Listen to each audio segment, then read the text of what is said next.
Greetings to all. இன்னைக்கு நம்ம term 1 8th ஸ்டாண்டர்டில் எக்ஸ்போனன்ட்ஸ் அண்ட் பவர்ஸ் அப்படிங்கிற சாப்டர் ஸ்டார்ட் பண்ண போகிறோம். இது பேஜ் நம்பர் 45ல் இருக்குது. எக்ஸசைஸ் நம்பர் 1.6 இது. ஸோ இப்போ எக்ஸ்போனன்ட்ஸ் அப்படின்னும் போது இதுக்கு முன்னாடியே நம்ம square root and cube root பார்த்துட்டோம். அதே ஃபார்மெட் தான், ஏ பவர் என்னன்னு இருக்கும். ஓகேங்களா? இந்த மாதிரி கீழே இருக்கிறத பேஸ் அப்படின்னு சொல்லுவோம். இந்த மாதிரி பவரில் தலை மேலே உட்காந்துருக்கக்கூடிய ஒரு கிரீடம் மாதிரி வச்சுக்கோங்களேன், ஒரு க்ரான் மாதிரி வச்சுக்கோங்களேன். அந்த க்ரானை வந்து நம்ம எக்ஸ்போனன்ட் அப்படின்னு சொல்லுவோம்.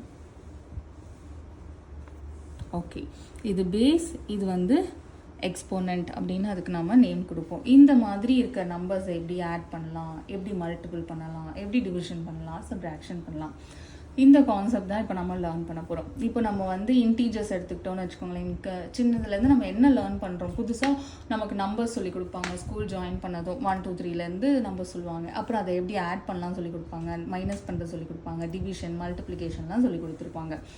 அந்த நார்மல் நேச்சுரல் நம்பர்ஸ் முடிஞ்ச உடனே நமக்கு வந்து ஹோல் நம்பர்ஸ் ஜீரோவும் சேர்த்து ஹோல் நம்பர்ஸ்னு ஒரு கான்செப்ட் வந்திருக்கும்.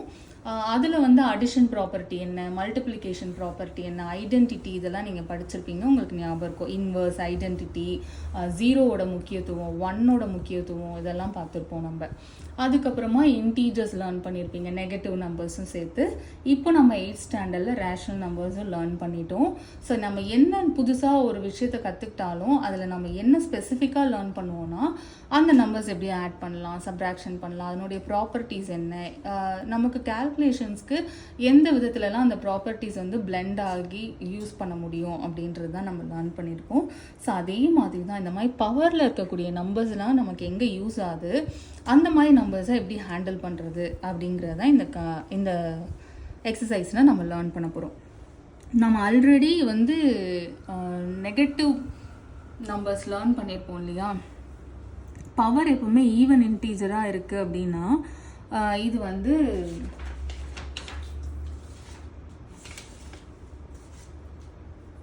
பவர் வந்து ஈவனாக இருக்குன்னா இதனுடைய ஆன்சர் எப்போவுமே பாசிட்டிவ் ஒன்னாக தான் இருக்கும். ஒரு -1 பவரில் ஈவன் இன்டீஜர் இருக்குன்னு வச்சுக்கோங்களேன். சின்ன ஈவன் இன்டீஜரே நம்ம கொடுத்துட்டு வருவோமே. -1 பவர் 2 ஃபஸ்ட்டு ஈவன் நம்பர் 2ன்னு நம்ம கொடுத்தோம் அப்படின்னா -1 × -1, மைனஸ் இன்ட்டு மைனஸ் +1 நமக்கு கிடைக்கும். இதே இன்னொரு 1 போடுவோம், இது கியூப் ஆச்சுன்னா என்ன ஆகும், இன்னொரு -1 சேரும். இது ரெண்டும் சேர்ந்து +1, இன்னொரு -1ம் சேரும் போது அது -1ன்னு கிடைக்கும். சரி, இப்போ நம்ம வந்து என்ன பண்ணுவோம், பவரை 4 ஆக்குவோம்.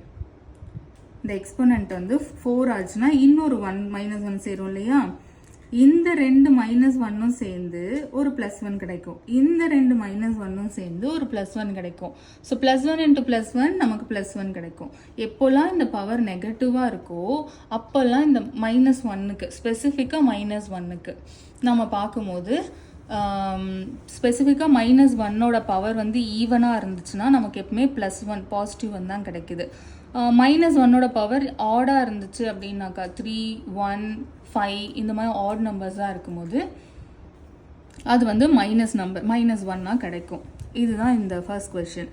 செகண்ட் ஒன் பார்த்தீங்கன்னா, for a is not equal to 0, a power 0 is whatன்னு கேட்குறாங்க. அதாவது நம்ம பார்த்துருப்போம் இல்லையா, ஜீரோவோட எந்த நம்பரை ஆட் பண்ணாலும் அதே நம்பர் கிடைக்கும். அதை நம்ம வந்து ஏன்னு எடுத்துப்போம். ஜீரோவோட எந்த நம்பரை ஆட் பண்ணாலும் அதே நம்பர் ஏவே கிடைக்கும். மல்டிப்ளிகேஷனுக்கு வந்தோம்னு வச்சுக்கோங்களேன், ஜீரோவோட எந்த நம்பரை மல்டிபிள் பண்ணாலும் அதே நம்பர் கிடைக்காது, 0 தான் கிடைக்கும்.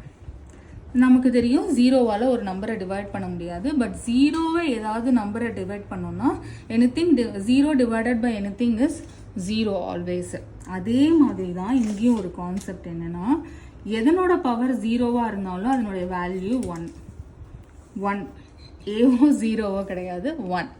எனிதிங் பவர் 0, பவரில் 0ன்னு வந்துட்டாலே அதனுடைய value 1. So anything power 0 is always 1. இப்போ இங்கே பாருங்க, பேஸ் வேறையாக இருக்குது.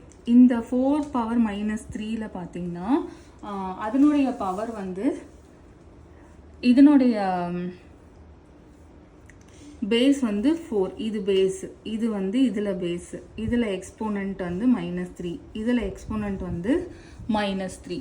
ஸோ எக்ஸ்போனன்ட்ஸ் ரெண்டும் சேமாக இருக்குது, பேஸ் வந்து வேறையாக இருக்குது அப்படின்னும் போது நாம் வந்து இதுக்கு ஒரு லா இருக்குது. என்னென்னா இந்த ரெண்டு பேஸும் வேறு வேறு, இவங்க ஆனால் ஒரே பவரை ஷேர் பண்ணிக்கிறாங்க. Like 2 person sharing same cap அப்படின்னு வச்சுக்கோங்களேன். சேம் கேப், ஏக்கும் பியும் சேர்ந்து ஒரே கேப்பை ஷேர் பண்ணியிருக்காங்க. ஸோ நம்ம அதை பிரித்து கொடுத்துடலாமா? இந்த ஏ நீ ஒரு கேப் வச்சுக்கோ, என்னன்ற கேப் வச்சுக்கோ, பி நீயும் என்னன்ற கேப் வச்சுக்கோ அப்படின்னு நம்ம பிரித்து கொடுத்துடலாம். அதே தான் இங்கேயும் பண்ணியிருக்காங்க. இங்கே பிரித்து கொடுத்துருக்காங்க, அதை நம்ம சேர்த்து எழுதலாம்.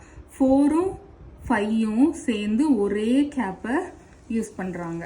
Which means 4 into 5 which is equal to 20 power minus 3. இதை இப்படி தான் சிம்பிளிஃபை பண்ணியிருக்கணும்.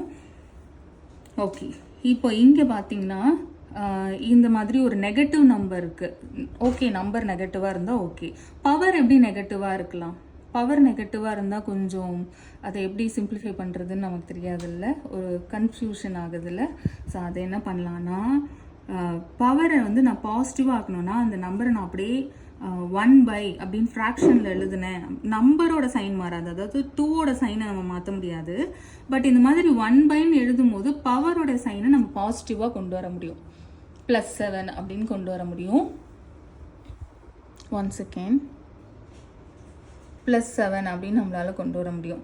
ஸோ இப்போ பவர் வந்து பாசிட்டிவ் ஆகிடுச்சு. இப்போ ஈஸி தானே. 2 power -2 power 7. அப்போ ஆன்சர் வந்து நெகட்டிவாக தான் வரப்போகுது. ஏன்னா ஆட் நம்பராக இருக்குது. நெகட்டிவ் நம்பருக்கு ஆட் பவர் இருந்துச்சுன்னா அதனுடைய ஆன்சர் எப்போவுமே நெகட்டிவாக தான் இருக்கும். இப்போது 2-ஐ 7 times மல்டிபிள் பண்ணுங்கள்.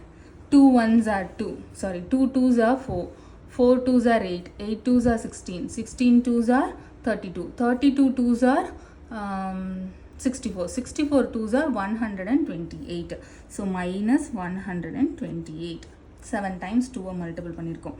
இப்போ இங்கே பார்த்தீங்கன்னா இங்கேயுமே மைனஸ் நம்பர் இருக்குது. இதனுடைய பவர் வந்து -5 அப்படின்னு இருக்குது. இந்த -5 + 5 ஆகணும்னா இது அப்படியே தலைகீழ ஆகணும். 1/ன்னு எழுதுறதுனா என்ன மீனிங்? 1/, something எழுதுனால அதனுடைய இன்வர்ஸ் நம்ம ஏற்கனவே படிச்சிருக்கோம்ல. 2ஓடைய இன்வர்ஸ் எப்படின்னா 1/2. அதே இன்வர்ஸ் மீன்ஸ் அது அப்படியே தலைகீழ எழுதுறது. ஸோ இதையும் நம்ம தலைகீழ எழுதும் போது அந்த பவர் வந்து பாசிட்டிவாக மாறும். நம்பரோட சைன் மாறாது, மைனஸாக தான் இருக்கும் நம்பர். இது அப்படியே தலைகீழனா 3/1ன்னு அர்த்தம். அப்போது இதை நான் அப்படியே தலைகீழ எழுதும் போது +5ன்னு ஆகிடும் பவர். 3/1 அப்படிங்கிறது ஜஸ்ட்டு நம்ம -3ன்னு எடுத்துக்கலாம்ல. இப்போ -3ஓட பவர் 5. -3 பவர் வந்து ஆட் நம்பராக இருக்குது அப்படின்னா ஆன்சர் வந்து நெகட்டிவில் தான் வரப்போகுது. இப்போ நம்ம 3-ஐ மட்டும் 5 times மல்டிபிள் பண்ணணும். 3 3s are 9, 9 3s are 27, 27 3s are 27 into 3 பண்ணோன்னா 21, 81, 81 into 3 பண்ணோம் அப்படின்னாக்கா 243, -243. ஓகே, இதிலே ட்ரூ ஆர் ஃபால்ஸ் இருக்குது, அதையும் முடிச்சிடுவோம் நம்ம. சே true or false. If x power 8 is equal to 1/64, the value of x is -2 அப்படின்னு சொல்கிறாங்க. நம்ம -2 போட்டு பார்ப்போம். அப்போ நமக்கு 1/64 கிடைக்குதான்னு பார்ப்போம். இப்போ 8 power -2ன்னு நம்ம வச்சு கன்சிடர் பண்ணி பார்ப்போம். ஆன்சர் நமக்கு 1/64 வருதான்னு பார்ப்போம்.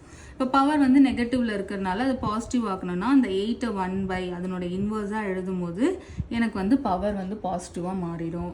ஓகே, 1/8 power 2ங்கிறது என்னது? 64 இல்லையா? 1/64 தானே கிடச்சிது.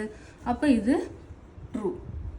Second, the simplified form of இது வந்து இது வந்து 1/4ன்னு சொல்கிறாங்க. இதனுடைய சிம்பிளிஃபைடு ஃபார்ம். ஓகே, இப்போ பார்த்தீங்கன்னா பவரே வந்து 1/2ன்னு இருக்குது. 1/2 அப்படின்னா நத்திங் பட் அந்த ஸ்கொயர் ரூட். ஓகேங்களா? இப்போ வந்து இது மைனஸில் இருக்கிறதுனால வேறு வழி இல்லை, நம்ம வந்து இதை ரெசிப்ரோக்கலாக எழுதணும். 256ஓடைய பவரில் 1/2, பாசிட்டிவ் 1/2 வந்துடுச்சு, அதோட 4² மல்டிபிள் ஆகுது. ஸோ 1/ இது ஒன்றுமே இல்லை, ஸ்கொயர் ரூட் தான் 1/2ன்னு கொடுக்குறது. Square root of 256. Square root நம்ம 256 கண்டுபிடிக்கணும். நம்ம வந்து லாங் டிவிஷன் போயிடலாம். 5 5s are 25. ரிமைண்டர் என்னது? ரிமைண்டர் வந்து 6. இப்போ நம்ம பாயிண்ட் வச்சுட்டு கூட 2 0 ஆட் பண்ணிக்கலாம். ஆனால் இப்படி பார்த்தீங்கன்னா உங்களுக்கு டெசிமலில் கிடைக்குது. இது எக்ஸாக்டாக இதுக்கு வந்து நம்மளால் இது ஒரு பர்ஃபெக்ட் ஸ்கொயர் நம்பர் கிடையாது. இதுக்கு ஸ்கொயர் ரூட் எடுத்து நம்ம கேன்சலேஷன் எதுவுமே பண்ண முடியாது. ஸோ அப்படி இருக்கும்போது 1/4 அப்படிங்கிற நம்பர் வரத்துக்கு வாய்ப்பு இல்லை. ஸோ இது வந்து ஃபால்ஸ். யூஸிங் த பவர் ரூலை யூஸ் பண்ணும்போது இது 2 ஈக்குவல் அப்படின்னு சொல்கிறாங்க. உண்மையா இல்லையா அப்படின்னு பார்த்துடலாம். இப்போ ஒரு லா நீங்கள் லேர்ன் பண்ணணும். இதுக்கு முன்னாடி நம்ம என்ன லா லேர்ன் பண்ணோம்? ஒரு 2 பர்சன் சேம் கேப்பை ஷேர் பண்ணிட்டாங்கன்னா அது அவங்களுக்கு தனித்தனியாக கொடுத்துடலாம். இந்த ஏ நீ என்னன்ற கேப் வச்சுக்கோ, பி நீயும் என்னன்ற கேப் வச்சுக்கோன்ட்டு. இப்போ என்ன ஆச்சுன்னா 3ன்ற நம்பர் ஆல்ரெடி 7ங்கிற ஒரு கேப் வச்சுருக்கு.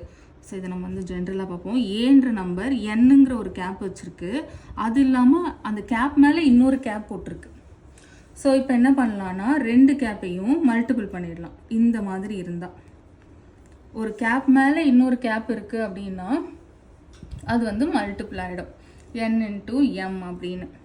அப்போ இங்கே அந்த ரூல் படி பார்த்தோன்னா 3 பவரில் 7 இருக்குது, அதுக்கும் பவரில் -2 இருக்குது. அப்போ பவர் மல்டிபிள் ஆகும்போது என்ன ஆகும்? பவருக்கே பவர் இருக்கும்போது அந்த பவர் இன்னும் டபுள் ஆகும் பாருங்கள். இன்னும் பவருக்கே ஒரு பவர் கொடுத்தோன்னா அது எவ்வளோ வீரியமாக இருக்கும் நினச்சி பாருங்கள். ஸோ பவர் 2 மல்டிபிள் ஆகும்போது -14 நமக்கு கிடைக்கும். பட் 3 பவர் 5ன்னு கொடுத்துருக்காங்க, 3 பவர் -14 தான் நமக்கு வருது. அதனால் இதுவும் false. Next, the standard form of 2 × 10 power -4 is this அப்படின்னு கொடுத்துருக்காங்க. ஸோ ஸ்டாண்டர்ட் ஃபார்மில் இவங்க இப்படி கொடுத்துருக்காங்கன்னா -4ன்னு இருக்குது. ஸோ ஒரு 4 நம்பர்ஸ் வந்து டெசிமல் பாயிண்ட்லேருந்து இப்போ பாருங்கள், ஒரு டெசிமல் பாயிண்ட் இருக்குது. நான் இங்கே இருக்க நம்பரை இந்த பக்கம் புல் பண்ணேன் அப்படின்னா பவர் வந்து மைனஸில் வரும். அதே ஒரு டெசிமல் பாயிண்ட் இருக்குது, அதனுடைய லெஃப்ட் ஹேண்ட் சைட்லேருந்து ரைட் ஹேண்ட் சைடுக்கு நம்பரை புஷ் பண்ணேன் அப்படின்னா அப்போ வந்து பவர் வந்து பாசிட்டிவாக இருக்கும். ஓகேங்களா? புல் பண்ணோன்னா அப்போ டெசிமல் பாயிண்ட்லேருந்து ரைட் ஹேண்ட் சைட்லேருந்து லெஃப்ட் ஹேண்ட் சைடுக்கு நம்ம புல் பண்ணுறோம். நல்லா பார்த்துக்கோங்க. இழுக்கிறோம், டெசிமல் பாயிண்ட்லேருந்து அந்த பக்கத்துலேருந்து இந்த பக்கம் இழுக்கிறோம் அப்படின்னாக்கா அப்போ வந்து பவர் வந்து நெகட்டிவாக இருக்கும். புஷ் பண்ணோன்னு வச்சுக்கோங்களேன், நம்பர்ஸை இந்த பக்கம் புஷ் பண்ணோம் அப்படின்னாக்கா பாசிட்டிவாக இருக்கும். ஓகே, இப்போ நம்ம இங்கே என்ன பண்ண போகிறோன்னா இந்த 4 நம்பர் இருக்கு இல்லையா, இதில் 0 இருக்குது. நம்பர் வர வரைக்கும் நம்ம புல் பண்ணோம். 0 வர வரைக்கும், 0லாம் கணக்கு கிடையாது. இந்த 2ன்னு ஒரு நம்பர் வருது பாருங்கள், அந்த நம்பர் வரைக்கும் இந்த டெசிமலுக்கு இந்த பக்கம் புல் பண்ணணும். நம்ம இழுக்க போகிறோம். எத்தனை நம்பர் இழுக்கிறோம்? 1 2 3 4 4 நம்பரை இழுத்தாதான் இந்த 2 வந்து பாயிண்ட்டுக்கு முன்னாடி வந்து சேரும். இந்த 2 இந்த பாயிண்ட்டுக்கு முன்னாடி வந்து சேரணும். எத்தனை நம்பர் அந்த மாதிரி இழுக்கிறோம்? 1 2 3 4 4 நம்பரை புல் பண்ணும்போது தான் கிடைக்கிது. அப்போது அது 10 பவர் -4 புல் பண்ணியிருக்கோம்ல, அதனால -4. இன்கேஸ் 4 நம்பரை டெசிமல் பாயிண்ட்டுக்கு ரைட் ஹேண்ட் சைடில் புஷ் பண்ணியிருந்தோம் அப்படின்னாக்கா அப்போ வந்து +4 வரும். இப்போ நம்ம புல் பண்ணியிருக்கிறதுனால -4. நமக்கு கிடைச்சதும் இங்கே கிடைச்சதும் சேம் தான். ஸோ இது வந்து ட்ரூ. லாஸ்ட்டாக 5th சப்டிவிஷன் பார்த்துடலாம். த சயின்டிஃபிக் ஃபார்ம் ஆஃப், இப்போ பாருங்கள், இது சயின்டிஃபிக் ஃபார்ம்னா என்ன அர்த்தம்னா டெசிமல் பாயிண்ட்டுக்கு முன்னாடி ஒரே ஒரு நம்பர் தான் இருக்கணும். 1 இருக்கணும்னு அர்த்தம் இல்லை, ஒரே ஒரு நம்பர் தான் இருக்கணும். இந்த மாதிரி 1 2 3ன்னு 3 நம்பர் இருக்குங்க. அப்போ ஒரு நம்பர் வச்சு நம்ம எழுத போகிறோம். 1 பாயிண்ட். நான் எத்தனை நம்பரை இப்போ புஷ் பண்ண போகிறேன் அந்த பக்கம்? 2 and 3. இதெல்லாம் ஆல்ரெடி டெசிமல் பாயிண்ட்டுக்கு அந்த பக்கம் தான் இருக்குது. நான் இங்கேருந்து புஷ் பண்ணக்கூடிய 2 நம்பர் என்னென்னா 2 and 3. எத்தனை நம்பர் புஷ் பண்ணியிருக்கேன்? நான் 2 நம்பர் புஷ் பண்ணியிருக்கேன். ஸோ 10 பவர் +2ன்னு வந்திருக்கணும். புஷ் பண்ணால் ப்ளஸ்ன்னு சொன்னேன் இல்லையா? ஸோ புஷ் பண்ணியிருந்தேன்னா நான் +2 தான் வந்திருக்கணும். இவங்க -2ன்னு பண்ணியிருக்காங்க. ஸோ அதனால் இது ஃபால்ஸ். மற்றதெல்லாம் கரெக்டு தான், பட் பவர் வந்து நெகட்டிவில் எழுதிட்டாங்க. அதனால் இது வந்து ஃபால்ஸ். அவங்களுக்கு புரிஞ்சிருக்குன்னு நினைக்கிறேன். தேங்க்ஸ் ஃபார் வாட்சிங்.